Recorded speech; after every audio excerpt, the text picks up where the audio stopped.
The Story of George Elrick, Mrs. Elrick's wee boy George.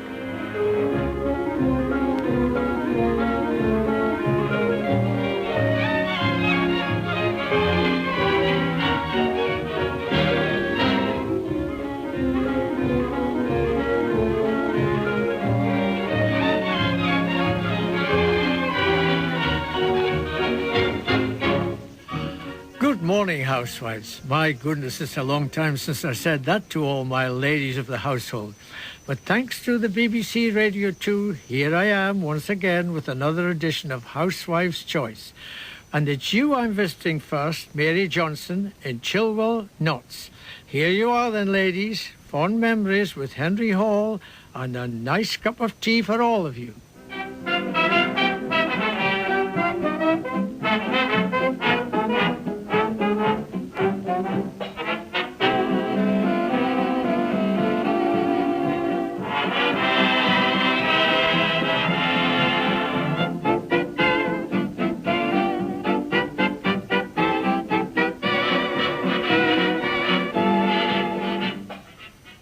Mrs. Elrick's wee boy George became a household name, firstly through his years as a drummer and singer with the BBC Dance Orchestra under Henry Hall, and then as a presenter of Housewives Choice.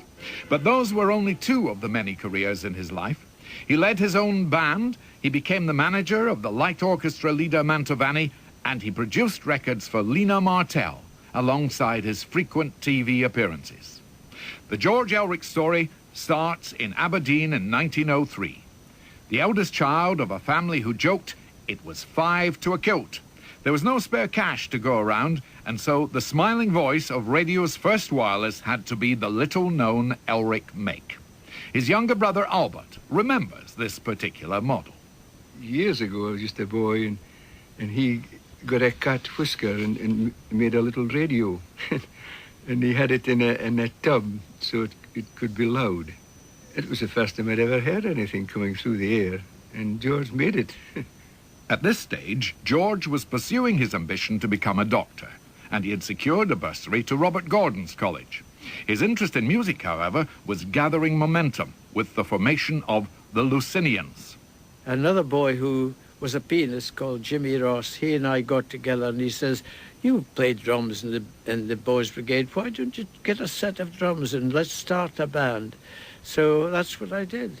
I got a set of drums on the Never Never, and the two of us played together, and we played at a lot of the Union Hops, but then we built up the band from there. It became 5-piece, then it became 8-piece, then it became 10-piece, and then of course became quite a big band, which fortunately won all the competition for the best band in Scotland. The Lucinians were soon renamed the Loose Onions by the band's student pals, so it was time to change it to the Rialto Band. This drumming lark was getting serious now, so George went for lessons. He practiced a lot at home, much to the dismay of the whole Elrick family, especially Albert. My mother thought that there was woodworm on her dresser, but this was George practicing with his drumsticks, and he was making little holes on the top of the dresser, you know. And I can remember, I thought, you know, he was so rich.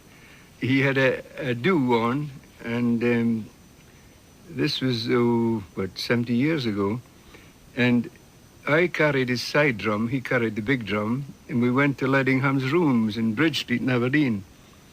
And he gave me 6pence, and I thought, gee whiz, my brother's rich, you know. George had now reached professional status with the Embassy Band, but he was dreaming of playing with the big bands that had been such a huge influence on him. He decided to leave the northern lights of old Aberdeen and head to the bright lights of London, in search of fame and fortune, armed with only a suitcase, his savings of £100, and a 14-piece drum kit. It turned out the London streets were not paved with gold immediately, and work for an unknown percussionist was very hard to find. I used to go to Archer Street behind the Windmill Theatre, because all the musicians went there looking for work, and went there several times, and I was nearly out of money by the time I got a first gig, which was a Jewish wedding down at a place called Monacant Arms in the East End. And I was glad to go to that because I came away with a doggy bag.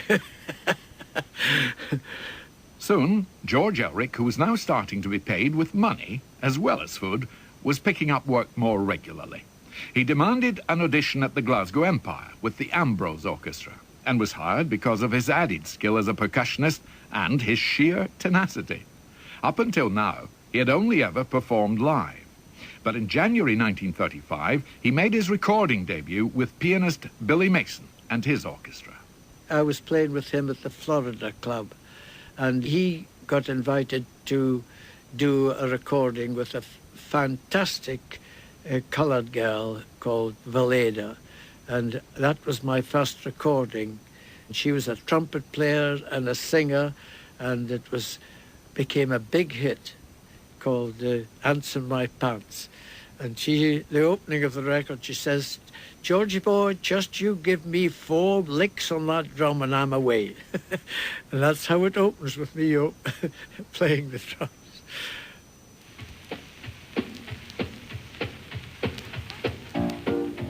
Let's go down to the Drummers Club. You take the streetcar and I'll take the sun. Let's have a party and let's spread good cheer. Oh, you bring the pretzels and I'll bring the beer. Oh, there's, oh, thee, my, here's the reasons why. Oh, I can't dance, I got ants in my pants. I can't dance, I got ants in my pants.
One night at Chez Henri, George was relaxing with some friends when he spied a beautiful woman and asked her to dance. Within 6 months, the young model became Mrs. Alice Elrick. The financial pressure was now on, with a wife to take care of, but things eased when he was invited to an audition at the BBC. Hello, everyone. This is Henry Hall speaking to you. 5:15 is known to millions of listeners as the time of the daily broadcast of the BBC Dance Orchestra.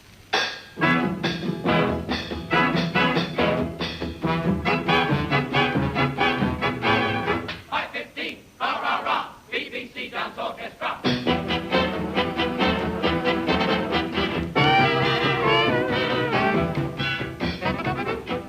After some persuasion, George agreed to move from the drum stool to the vocal mic, which he did with great success. The late Henry Hall always remembered the fun atmosphere in the band under his baton, and the first nude vocalist at the BBC.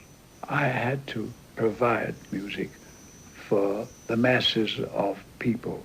I'm really quite a happy person, and I wanted a happy personal thing. And I don't think in terms of presenting programs proudly. I'm very pleased to play for a family. It's talking to George Elrick, Scots boy who came from Aberdeen, and I remember he sang a song called "The Music Goes Round and Round," and it comes out here. And he is a wee lad, and when he was singing, we gradually lowered his trousers for him and had a lot of fun. We're a happy band, which came out in our programs. When you're smiling, the whole world smiles with you. When you're laughing, the sun comes shining through. But when you're crying, you bring on the rain. Stop your crying, be happy again. When you're smiling, the whole world smiles with you.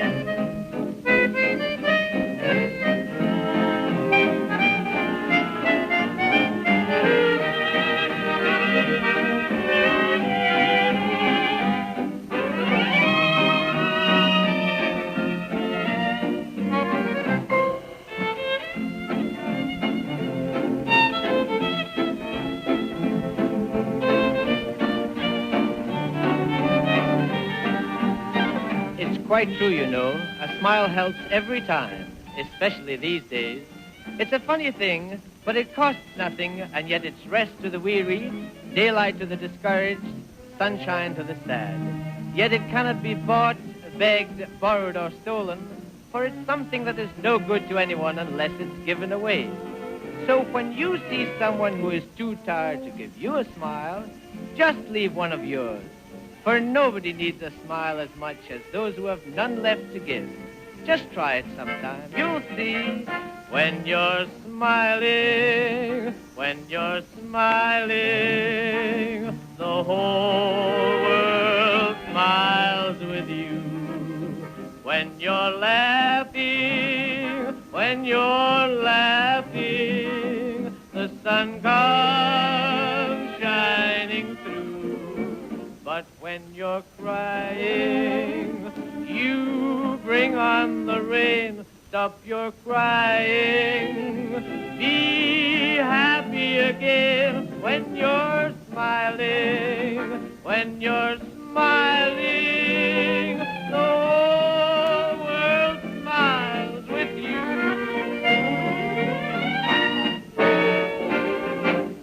Now, the vocal talent of George Elrick was present in every home in Britain. And for a young Scottish journalist called John Juna, it was a very welcome sound. As long as I can remember, George Elrick's been part of my life ever since boyhood. When I used to switch on Henry Hall, 5:15 at night, and listen to George Elrick. And he was a touch of Scotland. And so when I came to England and still listened on the radio and came across George Elrick with his own band, George Elrick as a drummer, George Elrick singing, it was part of Scotland for me. A catalogue of top songs was soon gathering around him, and one that became an international hit was The Music Goes Round and Round. Henry brought it to me. He says, here's a song for you, George. This is something you can do. You know, he liked it, you see. He picked a lot of lovely songs for me. He picked all the songs. I never had any say in what I sang. I never refused. Whatever he gave me, I sang.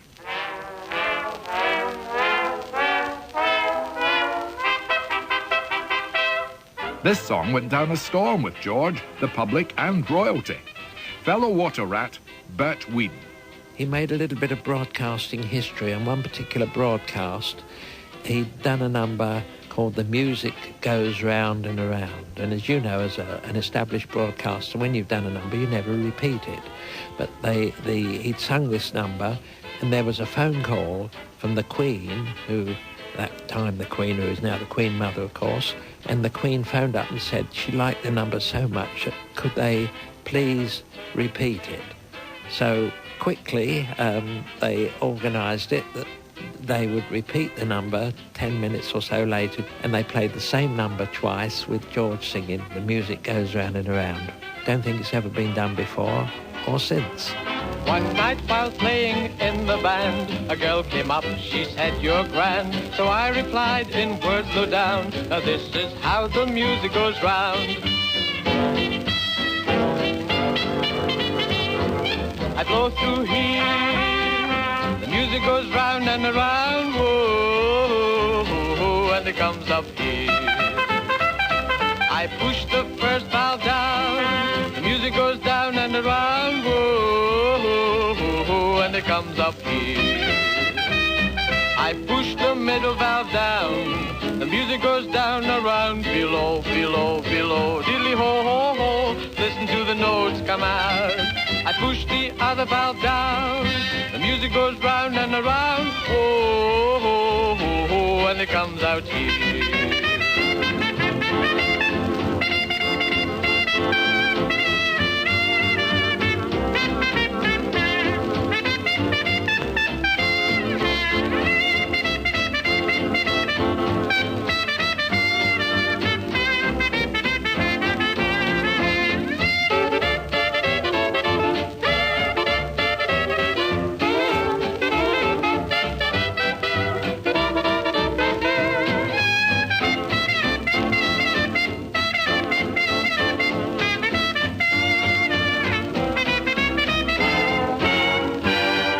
I blow through here, the music goes round and around, oh, and it comes up here.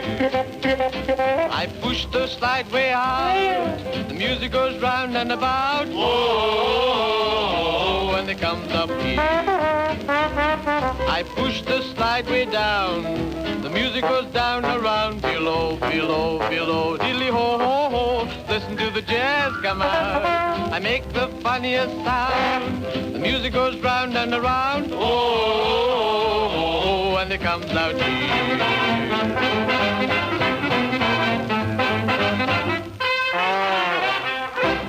Having experienced the lean times before, George Elrick, now with his son Ian in tow, was determined for unemployment never to return, which meant accepting all offers of work. In 1936, the American arranger and instrumentalist Benny Carter came to London and recruited some of the top British musicians to record an album at Maida, Vale. George Elrick was signed up on drums, but as he was contracted to the BBC at the time, did the session under a pseudonym. But the BBC found out and soon put a stop to George's moonlighting. My name on his recordings was G. Kilser, which is an anagram of Elrick, you see. And some clever guy wrote an article in the Melody Maker which said a drummer of BBC fame and George Elrick are one and the same. But it's his drumming that matters in Benny's Hot Platters, not his anagrammatical name.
Henry Hall decided to leave the BBC in 1937 to tour theatres with his own band.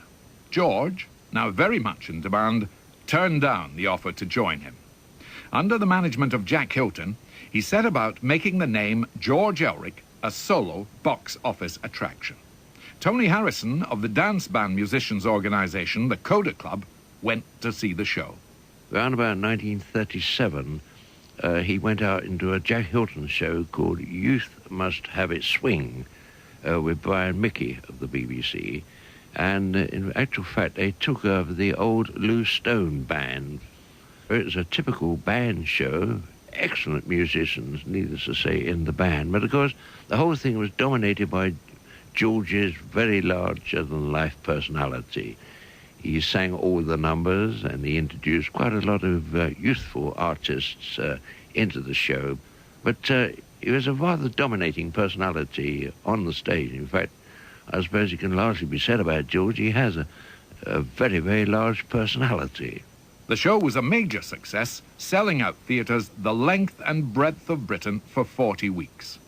Although the star of the show, George was preparing even then for his next career as a manager and impresario. I was working all the time, but I was also taking note of everything that was happening. And I learned everything about stagecraft from Jack Hilton. He was a fantastic friend. Having signed a recording contract with Columbia Records and adopting the signature tune When You're Smiling through his radio broadcasts, he declined his manager's offer to take over the Jack Hilton band. Instead, he put together his own band and formed a double act with the 14-year-old vocalist Shirley Lenner. This proved to be a lean period, but as wartime approached, George Elrick and the Swingaroos hit the dance halls of England and Scotland. During a run at the Greens Playhouse in Glasgow, he recruited tenor sax player Bert Tobias, who was left in no doubt who was the leader. He worked us hard, yes. We worked hard anyway because we had to travel. Our travelling was mainly on a Sunday. From every show we joined, it was really work and travel, you know. But we did have good times because we worked with big shows and stars of the period. People like Adelaide Hall, and she was a great singer, and we used to watch her at the side of the stage crying her eyes out at the end of a number. It was wonderful, you know. We made a short film for the end of Patty Gazette. It used to be, during the war, they used to put these at the end of a programme of interesting things. And George Elrick's band was featured. One of the numbers I think the only number we sang on it was All Those in Favour of Swing Say Aye. That was an interesting thing. It was made in London. Joy was singing on that one, Joy Conway, and George Elrick, of course. Step up and do your part, it's the swinger's meet that's ready to start. Ladies and gentlemen, as president of the Elrick Swingaroo, everybody come and get a bun. Ladies and gentlemen, I'm here to hear about your swinging view. Everybody gotta have a bun. Do you like your music sweet? Do you like it with a ride? Miss Conway, please take a vote and decide. All those in favor of swing say aye. All the ayes have it. All those in favor of swing say aye. Oh, carry it again. If you're a bug like Sada again, you go in for strutting. Fall in line, cup the water is fine. You're entitled to a swing button. All those in favor of jive say aye. Well, start jiving. All those who think they can't best by say aye. Is it yes or is it nay? Come the children, have your say. All those in favor of swing say aye. All the ayes take it away.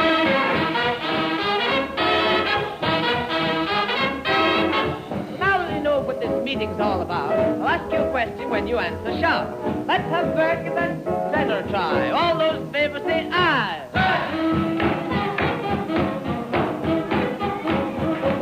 Nice going, Bert. That's the right way to play. We'll give you a button right away. And now we'd better give Teddy a try. All those in favor say aye.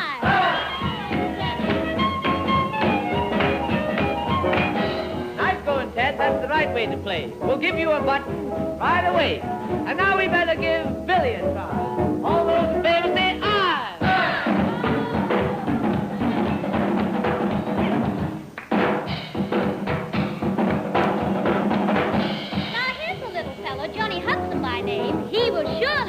way to fame. Get on the trumpet, give it a blow. Come on, Johnny, let's go. And we had this little trumpet player called Johnny Hudson. He was featured with short trousers playing the trumpet. It was a great attraction to people. Well, all right, Johnny, here's a button for you. And now let's see what all the boys can do. All those in favor of swing say aye. Aye. Okay, let's swing.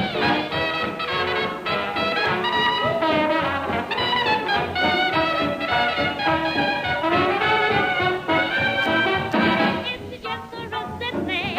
Come the children, have your day. All those in favor of swing say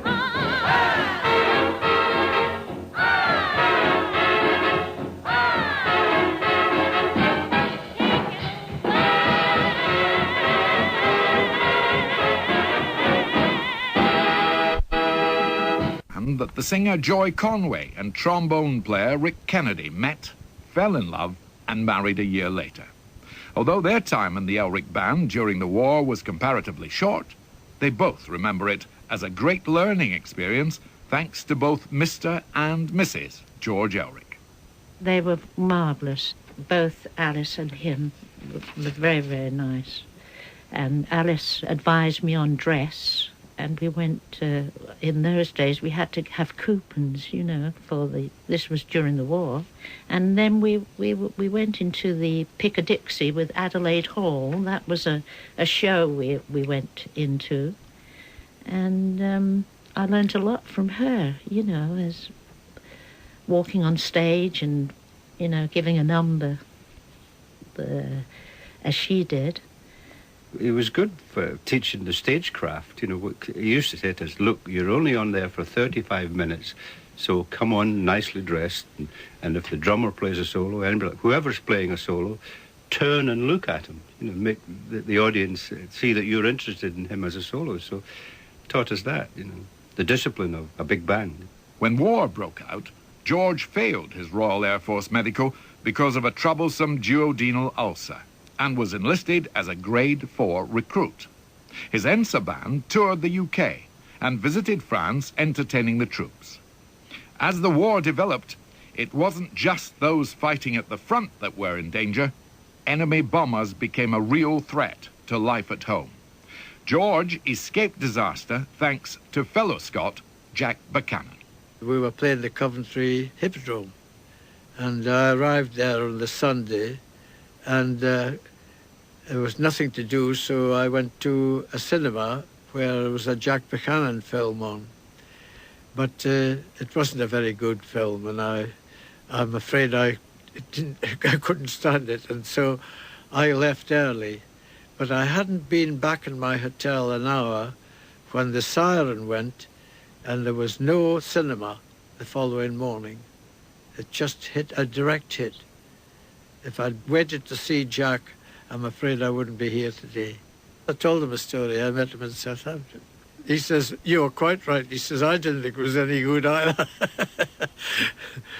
George Elrick has never been opposed to giving people a chance, and always went with his gut feeling.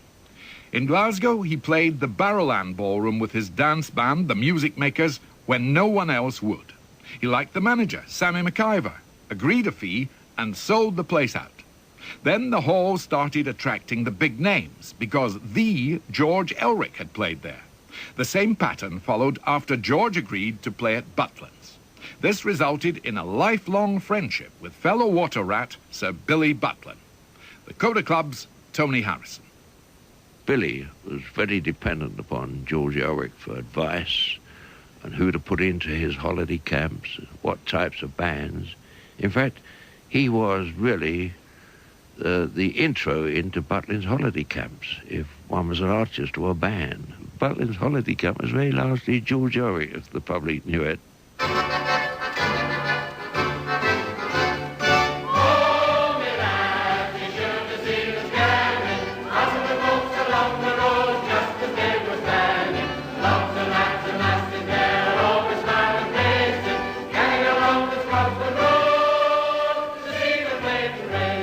We went to Blaydon Races, 'twas on the 9th of June, 18 1962 on a summer's afternoon, we took the bus for Bamburgh, and she was heavily laden. Away we went along Collingwood Street, that's on the road to Blaydon. Holy man, you should have seen us scanning, passing the folks along the road just as they were standing. Lots of lads and lasses there, always smiling faces, ganging along the Scotland Road to see the Blaydon Races. It was in 1946 that George started presenting Housewives Choice on the radio. He became a regular presenter until 1967, receiving thousands of letters requesting the most popular songs of the day from the likes of the Beverley Sisters. He was probably one of the people responsible for making our hit Sisters into a hit. Because, of course, the BBC played it, and that would Well, be... we didn't promote it. We were promoting the other side, a thing called the Mama Doll song. And the BBC kept playing Sisters, including George.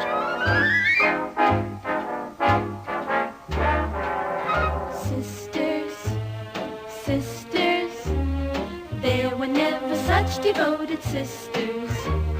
Never had to have a chaperone, no sir. I'm there to keep my eye on her, caring, sharing every little thing that we are wearing. When a certain gentleman arrived from Rome, she wore the dress and I stayed home. All kinds of weather we cling together, the same in the rain and sun. 3 different faces, but in tight places, we think and we act as one.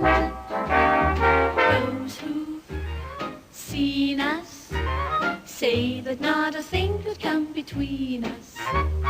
Many men have tried to split us up, but no one can, nobody can.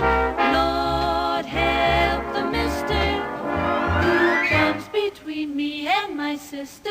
And Lord help the sister who comes between me and my man.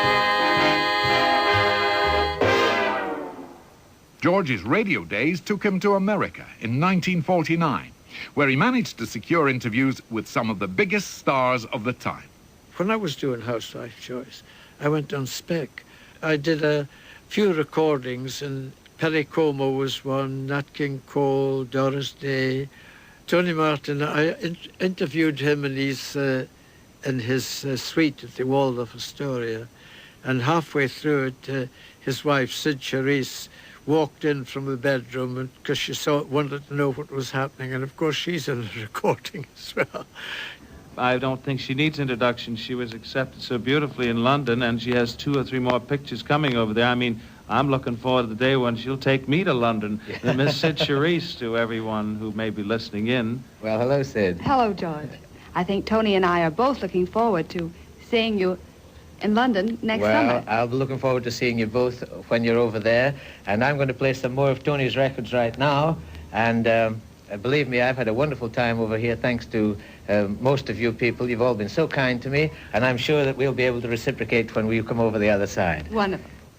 He was an established radio star now, but television was gaining popularity, and George, never one to miss out on new developments, was keen to embrace this medium.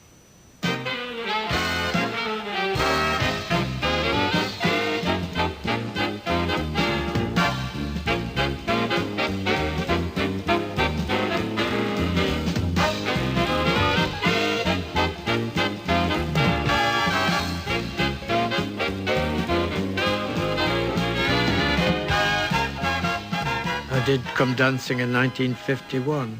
I was the first one to do the Come Dancing program. They came to me and asked me would I do it, and I was the anchor man, and I had Sylvia Peters with me. She came along and explained the dresses. Sylvia Peters she was at Alexandria Palace. She was one of the first newsreaders. The main thing was that we thought Come Dancing was very funny, the two of us. Mainly because the men in those days used to wear huge placards on their backs with the numbers on them. They still managed to dance very elegantly, but this was so they could be identified. And the women were all in these amazing dresses of yards and yards of tulle, all covered in sequins, which I had to describe because it was all in black and white in those days. So I had to talk about the colour and how they had put the sequins on themselves, which they did, most of them. And, of course, the funny thing was they were only stuck on, so by the time they'd finished dancing, everybody was awash with sequins. They were all over the floor. And George used to make me laugh so much. I don't really know why. I used to have to ask him to go behind a piece of scenery when I was doing my bit. Otherwise, I'd break up. Whilst pursuing a broadcasting career, George was very aware of the showbiz idiom of it takes 5 years to get to the top, 5 to stay there, and 5 to come down. He had suffered personal tragedy when his son Ian was killed by a car, and he was well used to the knocks of the showbiz world. He figured that he had already had a generous helping of success as a solo entertainer in the theatres, and that now a move to the agency business would make sense. The impressionist Afrique, now seeing leaner times, and singer Evelyn Leigh signed up to his agency. George had mixed fortunes with them, but he was gearing up for his biggest management challenge yet. Tony Harrison explains. He has an eye for talent. He can detect great talent when he sees it. The artists that he managed, Mantovani, had been in the business some 20, 25 years before George Elrick managed him, and one could describe him as a very ordinary West End band leader, probably playing at number 2 positions in the West End, not the lead band in the restaurants. George Elrick made him into an international personality. It was George Elrick who did it, nobody else.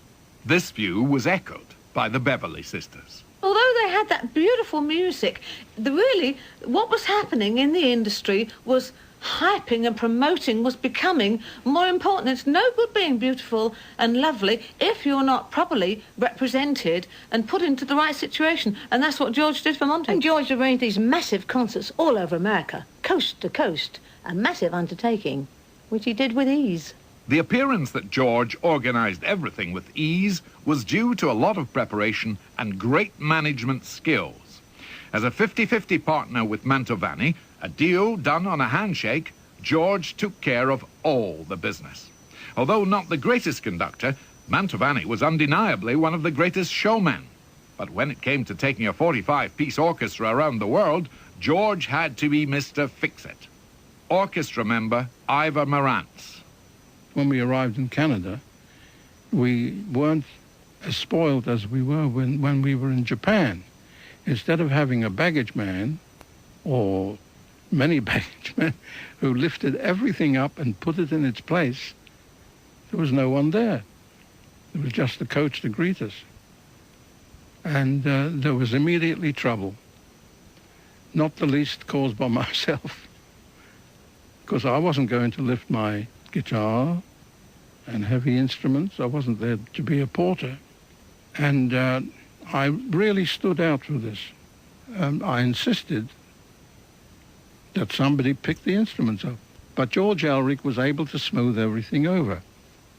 He wanted a happy orchestra.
Mantovani was to lead the most successful light orchestra in the world under George's watchful guidance. Despite pressure for the orchestra to back big-name vocalists like Nat King Cole, George stuck to his guns and insisted the orchestra was a feature band. This paid off, to such an extent that Max Bygraves was left stunned after a chance meeting with him. I recall the very first gold record I ever received. I was walking to my office in Haymarket and bumped into George. He was coming towards me and he asked me what I had under my arm. I told him it was a gold record. I'd been awarded for my sing-along album. He congratulated me, then said, "I hope one day you'll have as many as Mantovani. He has 60.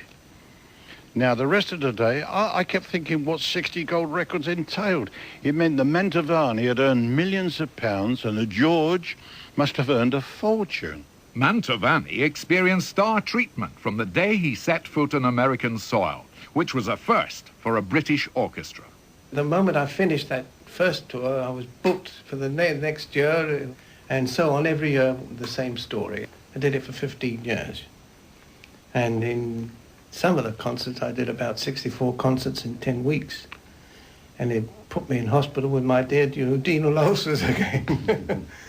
Yeah, I was taken out with the burst ulcers, it was, through the strain of having to travel every night, looking for food in different places, and wondering what sort of audience I've got. That burst ulcer in Chicago put Mantovani in hospital midway through an American tour. Apart from taking care of his friend, George was left with the headache of dealing with 50 people on the road and the uncertainty of fulfilling the rest of the tour. He started by cancelling all the immediate concerts. One fella in Minneapolis, he phoned and he said, we're sold out. What am I going to do? What am I going to do? I says, give them the money back. I said, you can't do anything else. He says, well, can he be here next year? And I said, I don't know if he'll be here next year. I said, I can't do anything about it. And he said, oh, well, it says, I don't know. So 2 days later, he phoned me and he said, you'll be amazed, George. Nobody wants their money back. I've told them he'll be here next year. I said, well, all I can do is to put you onto the list and give you a date next year. That's all I can do. And he did the date the following year and walked on to a standing ovation. George and Mantovani went to the top with a successful business relationship lasting 21 years. But it was a Scottish lass, of whom he became manager and record producer, that he guided to the top of the pop charts with her single, One Day at a Time. That was Lena Martell, but she wasn't convinced about the song's potential. And she said, I don't fancy singing about Jesus. And I said, but look, it's a good song, and you know, but she didn't want to sing it. So I had one song short for the album, and she still lived in Glasgow. She used to have to come down and she used to do the program. She was very good because we could do the record in record time with her. She was very quick. I said, you'll have to come back the following week. And she said, oh no, I'm not coming back from Glasgow. Well, I said, I've got an orchestration of that song, because I knew her range and everything. I said, if you did that, you wouldn't have to come back. So she grudgingly did it. And of course, once I got it on the album, then I put it out as a single. One day at a time, sweet Jesus.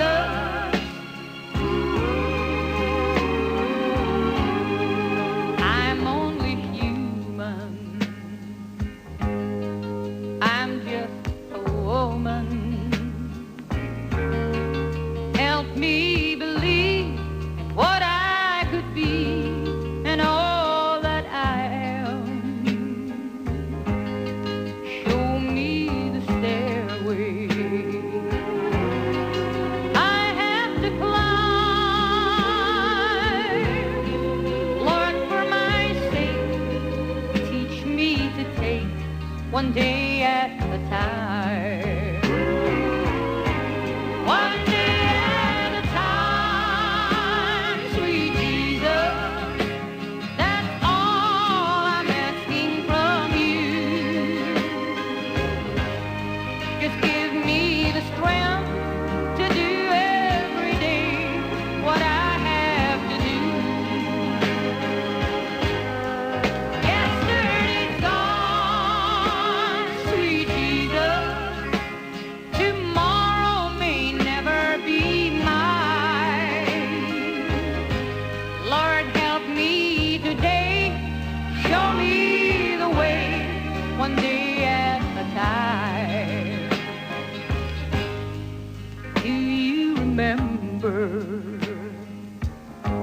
when you walk among men.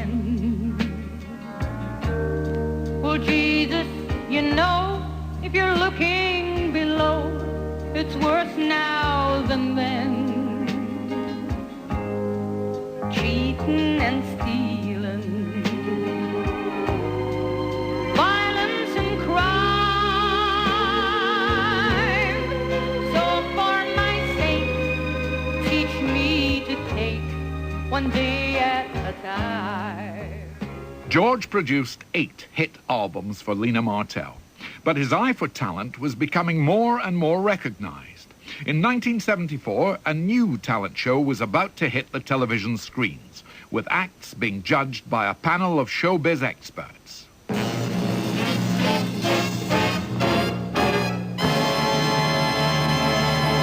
Yes, it's New Faces. And here he is, Derek Hobson.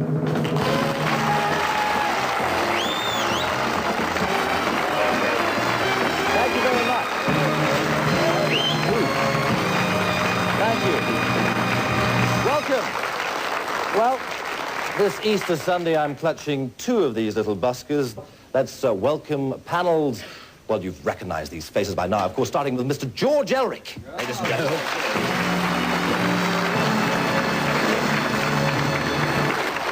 Mr. Terence Wogan. A great comedian once said, comedy is like doing the splits over a lobster. It depends how it grabs you. I hope I've nipped you a little bit in the right place tonight. Thank you very much indeed. Good night.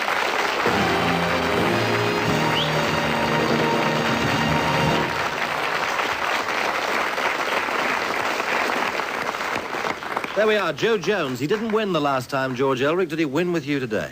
Yes, he did win with me today. I thought he was very funny. I liked his sense of timing.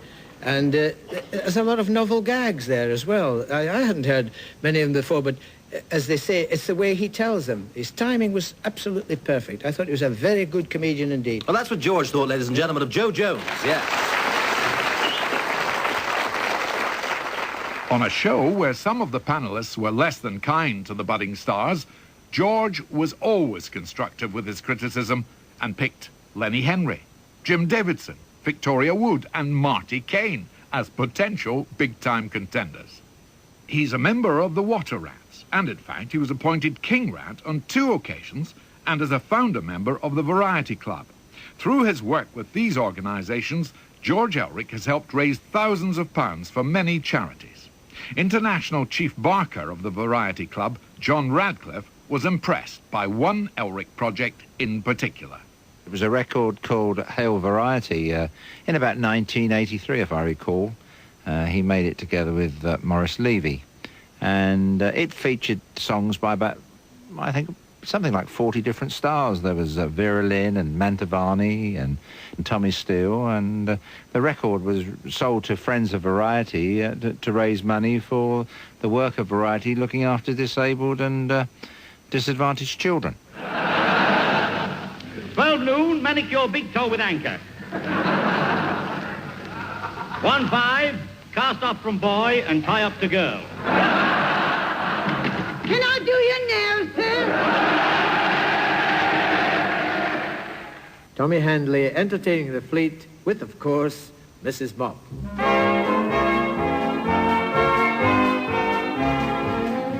The ever-growing radio audience waited every Saturday, the traditional festival night of the Music Hall, to hear Elsie and Doris Waters, the Western Brothers, Clapham and Dwyer, George Formby, and comedian Arthur Askey, who now insists on singing. Well, there you are, playmates. It's inevitable. I can't help it. And here it is, the bee.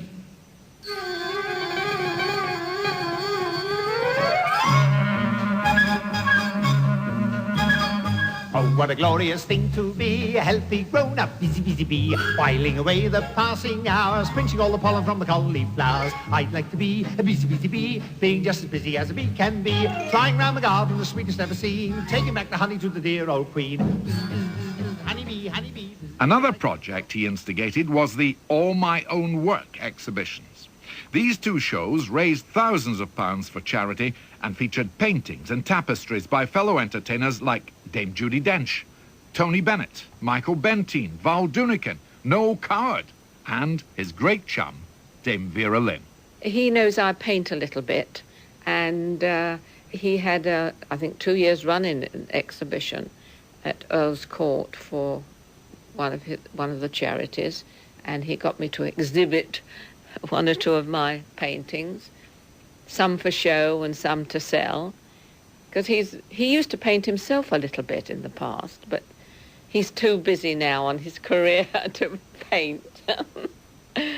But he used to be very keen at one time. George Elrick lives and breathes show business, and Bert Whedon is one person who doesn't need convincing of this. George, I heard, had to have a very serious operation on his heart, having a valve replaced, and I knew the day that he was having the operation, so the next day I phoned the hospital to check up how he was, and at that time George was in his late 80s, and it's a very serious operation for a man of that age. And I phoned up and I said, could you tell me how Mr. Elrick is? And they said, oh, he's getting on fine. So I said, thank you very much. Would you give him my regards? So they said, well, would you like to speak to him? And I said, well, is it possible? So they said, yes, as a matter of fact, it is. He's made a remarkable recovery, and they put me through, and George's voice came through on the telephone. Hello, Bert. I said, hello, George. I said, you've had your operation? He said, yes, I'm sitting up in bed having a cup of tea. Now, I want to tell you about my new LP that I'm going to do and a new book that I'm writing. And this was like 24 hours after a major operation on a man of 80s. So he's an incredible man for energy and ideas and drive. In 1994, John Radcliffe of the Variety Club organised a convention which George Elrick wouldn't have missed for the world. I was very instrumental in encouraging George to come to Israel. We have an international convention each year, and we have people coming from places like Australia and New Zealand and all around the world, Canada and America, to our international convention. And George celebrated his 90th birthday just over a year ago, and I have to say he was the life and soul of the party. When the convention ended, we did a post-convention trip, and we went out to some of the famous sites there, and there was one particular site we went to, and it was really a number of cities built on other cities over many centuries. And when we were dropped off, they advised anybody that wasn't fit or anybody that was a little bit overweight or a little bit elderly to stay at the bottom while the others went to the top, and if they would just wait 45 minutes, we would return. Quite a few of us puffed our way to the top, and when we got there, guess who we found up there? The first man to the top was George Elrick, aged 90, fit as a fiddle. So, has George Elrick's enthusiasm for his career and the entertainment business waned through the years now he's in his 90s? Not according to his former sax player and friend, Harry Lewis. He was always talking music, he was always talking career-wise, he was always going to be the great artist, and he's still going to make it, you know. I mean, he has made it in the past, but he's going to make it once again. By the time he gets the Queen's telegram, he'll be famous again.